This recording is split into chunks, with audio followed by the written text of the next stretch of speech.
Eiscue is a weird little dude that has zero usage competitively.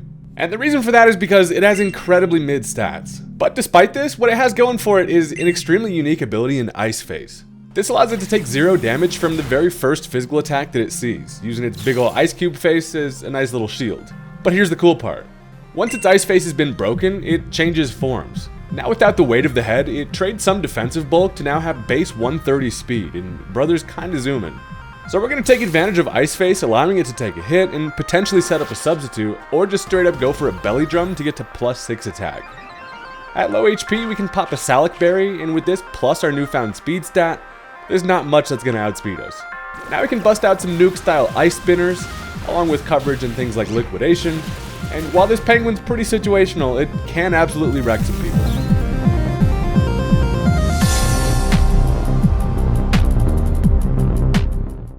Alright, look, Pablo Eiscue Bar is tired of the disrespect. I personally am a sucker for mons that have interesting, kind of unique gimmicks, and this thing's actually pretty fun to use. So today we're going to show some love to everybody's favorite Ice Cube Penguin, and if you're into that kind of thing, you should consider hitting that subscribe button. I'm on my way to 400k, you can help me as part of the journey, and with that, let's jump into the match. So my opponent's going to go ahead and lead off with the low kicks, and honestly I hate to see this guy coming. He's probably one of my least favorite mons to go up against because even as I have a defensive Mudsdale lead, first impressions they hurt. And that's exactly what's going to happen, of course, and it does over half with a crit. It actually wouldn't be that bad without the crit, but consider Mudsdale impressed, and I am able to at least set up my Stealth Rock, which is nice.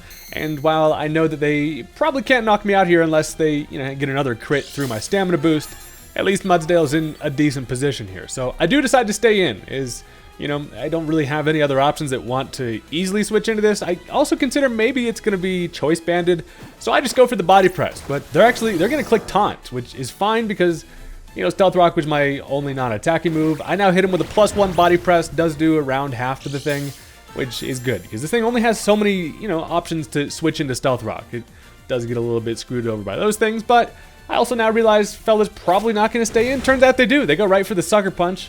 Gives me another stamina boost, and what kind of, Mudsdale's built for, being able to take physical attacks. I can then fire off another body press that does take care of it. So, honestly, low kicks out of the way is great. That thing with tinted lens and, guaranteed first impressions always do just way too much damage. So, Power Ranger bug out of the way is good. Bad news is now they can switch into whatever they want on the Revenge. Now, of course, they decide to bring in the Arch Nemesis Grass type. They're going to go Venusaur on the Mudsdale here.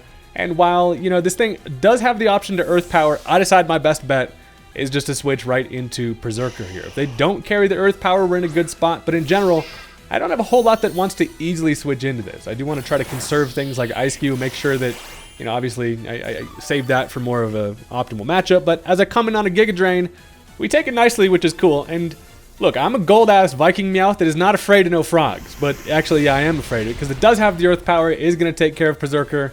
And there's a situation where, honestly, just getting a Revenge switch in kind of feels like it gives me more momentum. I do lose the Berserker there for pretty much nothing, but at this point now I can switch into the Alolan Ninetales. The Foxy Grandpa is here, and female, but to be able to set up some Aurora Veil, which is great, because, that's going to at least allow me to take some hits defensively.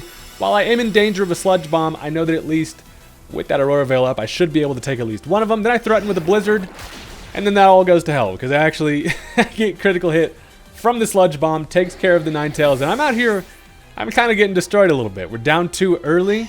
However, this is a situation where I'm actually not that mad at it. I can bring in Pablo, and while this thing does hit you on the special side, I know that I should be able to take any attack from it, and be able to get up a belly drum. And if my calculations are correct, might even get me down to Salic Berry range, and we'll be in a good spot. So I do let him go for that Sludge Bomb. Does minimal damage, and then we start drumming, baby. The Penguin is now immediately a threat. So what that's going to do is gets my attack to +6, which is great. Also gets me down to Salic Berry range. Now pops me into a +1 speed. So while I am still, Ice Cube form, with that Salic Berry, I should be able to outspeed, which I do. I can then fire off an Ice Spinner. That's going to easily take care of the Venusaur. And now we're in business. I also was only hit by a special attack, so I do still keep my Ice Cube head intact, which is fantastic, because now as they end up bringing in the Lycanroc, I know that this fella probably just wants to click the Accelerock and be able to at least bust my head open, crack open a cold one with the boys, but with the ability, we know we can at least take that without worrying about any damage. So they do get that Accelerock off, and that is going to deactivate the Ice Face. And Buddy looks bewildered. He's like, the hell did you do that for? But it's great because I don't take damage. I can then fire off the Ice Spinner. Takes care of the Lycanroc, which is sick. And now we're in no ice form. So with that Salac Berry boost and base 130 speed, we're absolutely zooming out here. Plus, one thing in general that I feel like is great about this guy is that not a lot of people know about the stat changes. Since I lose my Ice Cube, I am now base 130 speed with the Salac Berry boost. I can easily outspeed a Blaziken even if they want to protect for 1 speed boost. So I click the Liquidation. Turns out they're actually not going to go for the protect for the speed boost. They just let the Liquidation bop them, and that takes care of the Blaziken. So they probably didn't see the water coverage coming, but that takes care of the Fire Chicken. And look, honestly, the Penguin of Death is now in body bag position. As they bring in Meowscarada, this thing is quick, but it's not going to be quicker than the Penguin. Even if this thing is Choice Scarf, it gets outsped. However, they actually have priority in the quick attack. Changes to normal type to boost the stab, but I live it with 1 HP. Absolutely insane. Allows me to then fire off the Ice Spinner, and that's going to be a dead kitty cat, which is crazy. Also, shout out to the Snow for that one. That 50% defense boost was the only way we were able to live that priority quick attack. So that was actually super sick. Living at 1 HP, extremely satisfying. And now their final mon is going to be the Gardevoir. So this thing comes in, showing a little leg, scandalous. However, you know, there's not really a chance that this thing can outspeed. And at +6, nothing's dealing with an Ice Spinner. So we just give him the old Razzle Dazzle. That's going to be a dead Gardevoir. So the Penguin just absolutely ripped him apart. That's a certified Penguin body bag, and it doesn't happen often, but when it does, boy, is it satisfying. Also, we get our Ice Face back at the end of the match just to flex on him. I always think that's hilarious. He's like, yo, what do you think about that? So that's going to do it for game number 1. Super satisfying, and this thing's actually pretty lit. Now with that, of course, we have a second game, and if you've stuck around this far into the video, it's now the point where I ask, hey, hit the like button. It doesn't cost you anything, and it, you know, helps out the YouTube algorithm and stuff like that. So with that, let's jump into the next one. So once again, we have a mission, and that is to get the Penguin to do stuff, of course. Now, as my opponent leads off with the Grimmsnarl, I'm just going to go horse again. P to the horses here, and I'm just, you know, going to set up my stealth rock, be stealth walking on them, and be on the merry way. Now, I expect them to fully just go for screens. Turns out instead they're going to Spirit Break, which, you know, does do some chip. Also drops my special attack for no reason, but gives me a stamina, so I'm like, hey, that's fine. I hit him with a little neigh, and we throw some rocks out, which is always necessary. Now, at this point, I'm feeling like, you know, Grimmsnarl probably just goes for screens again. Anytime you see this asshole, he's just going to go for pranks or screens. I'm like, that's fine. I have no business really switching. I'm just going to heavy slam and do some damage here. Now, instead, they actually go for the parting shot, which is not a huge deal. Just going to be able to swap out. It does drop my attack 1 stage.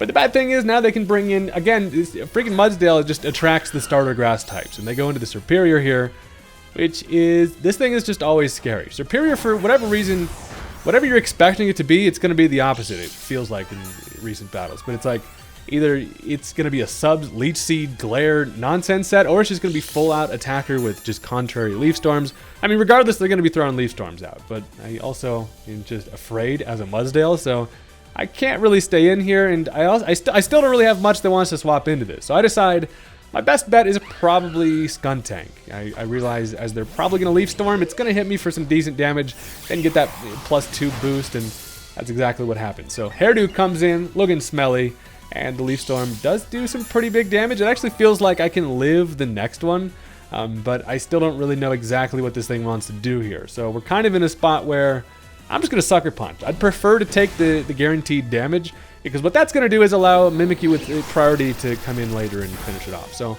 they actually go for a Dragon Pulse now, and at +2, I'm actually able to live, which is sick. I did not expect Skuntank to live that, and now we're in an extra weird spot, because they know I can just Sucker Punch again here, and I'm like, you know, I'd probably get better value and higher payoff if I instead go for the Gunk Shot. And as they go for the Glare, they do expect the Sucker Punch. So they glare me, and I'm like, I got your ass. Now you can be Gunk Shotted to death. But the problem is Skuntank just doesn't move. So the full para comes through, which is annoying, and you know, you hate to see it. So this thing with leftovers does tell me it probably is more of a, you know, at least supportive. We see the Glare, might be substitute.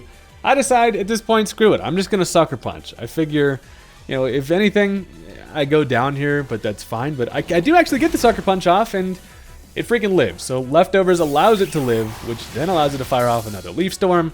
and that's going to be a dead Skuntank. But honestly got pretty decent value out of the guy. I was able to knock it down to a range where Mimikyu can finish it off with a Shadow Sneak priority if I want. And I'm still trying to find a position to bring in the Eiscue. It's a mon that, you really need a favorable matchup, obviously at least against a physical attacker to be able to set up, but there's a couple things that need to go right. So it's not quite time yet, but it is time for the Mimikyu. And this Mimikyu is interesting because while I can just Shadow Sneak and kill it, I'm thinking maybe they swap out here expecting that. So instead, I decide I'm going to set up a Swords Dance. It feels like if I can get this thing Swords Dancing, I can get myself a whole bunch more momentum. And also, they stay in. It doesn't work out for me that well, but it's actually still fine. Because the Giga Drain, it breaks my disguise. But also, I'm red card on this thing. So that's going to swap this thing into a random teammate. And the red card is kind of there for more guaranteed options to be able to, like, stop setup sweepers. But it's fine. It brings in Ambipom, and I get up my nice little Swords Dance. So Ambipom, not necessarily the guy we wanted to see come in here because, of course, I cannot Shadow Sneak this thing. But as I'm looking at it, I'm like, you know what? This is still kind of fine. I'm at +2 attack.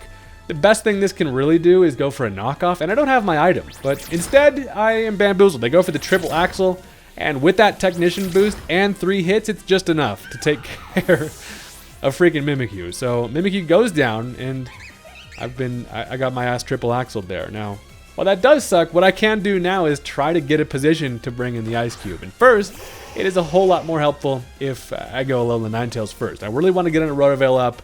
The Snow helps defensively.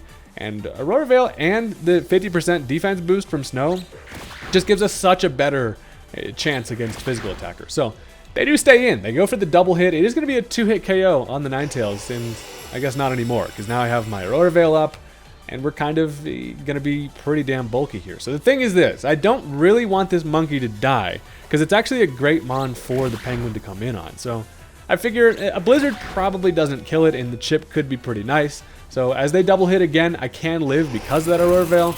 And as I connect on the Blizzard, it perfectly doesn't knock out the Ambi, which is sick. So I do want this thing to finish off the Ninetales now. I did my job in setting up both the Snow and the Aurora Veil. So we're in a great spot, and I can now bring in the Ice Cube. And it's about to get cold up in here. At least it's already probably cold because it's snowing. But guess what? Now we're on the rocks, baby. I bring in... But this thing just looks like a Pablo, does he not?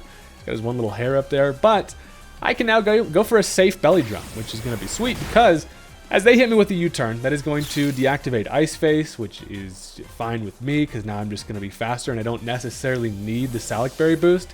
And it's just essentially a free position to belly drum here, which is sick because there's not a whole lot of easy counters. So they swap into Glamora here. Good news is I do have Stealth Rock up, so if it is Focus Sash, it's not going to really matter. I get up that belly drum, and we're still in green health out here. Now, of course, the Ice Face being broken was important because now I outspeed this thing with my crazy speed. The Penguin is quicker than people think, and I also realized, you know what, I'm going to go for a substitute. There's really nothing I lose for going for the sub here, and it actually works out pretty nicely because as they click the Mortal Spin, that is going to get rid of the Stealth Rock on their side, but it's not going to be enough damage to knock out my substitute behind Aurora Veil, behind the boost in defense from the Snow, and now it's time to go on a Penguin Rampage once again. I can outspeed, go for the Ice Spinner, and keeping that substitute up is hugely important because we know that with Ambipom running around, that thing has fake outs and it's just got priority. So being behind the beanbag, we're feeling pretty safe out here. So we popped that thing like a pinata. There is now Toxic Spikes on my side,